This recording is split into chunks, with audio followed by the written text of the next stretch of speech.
assumed that he's Italian because of Giuseppe Locantoni. Apparently he's like Hungarian, and he's like, oh, what is he talking about? Stephen O. would like to know, what sort of settings do you need to make for pictures that convey speed? That convey speed. Convey speed. Okay. What sort of settings do you convey? I talked about it before briefly, was panning shots. So for certain things like panning shots, up there, speed again. You're looking at under 100th of anything under a 60th or a 30th of a second. All the shots are just popping up as we're talking about it, which is quite handy. But or the horse. Yeah, the horse. So yeah, I would recommend anything a 30th. If you're panning, so what you want to do is you want to get your shutter speed at about a 30th of a second and follow the subject.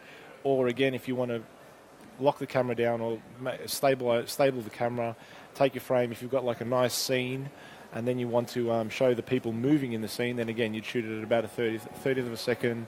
Anything. It depends really on what look you're going for. You know, if you want to go something, if you have nice light, if the light allows, you can shoot up to a second, allow a second of movement. So you set the camera on a second, and then they'll run it, and you'll have a nice blur of a person or whatever the subject is. So anything under 100th of a second, if you want to do a panning, though.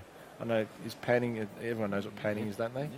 Not everyone, but that's why you're here, just to explain all of these. So yeah. Quickly, panning is just when you're following the action. You're just it's very popular for motorsport. So you'll see it a lot in motorsport where the background's all completely out of focus and the car itself is actually nice and sharp. So most of those guys would shoot it at about 30th to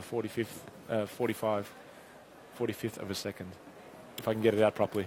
I wouldn't have done it any different. Exactly. It's great just to pretend like, oh yeah, I know what he's talking about. I have no clue, but I'm just pretending.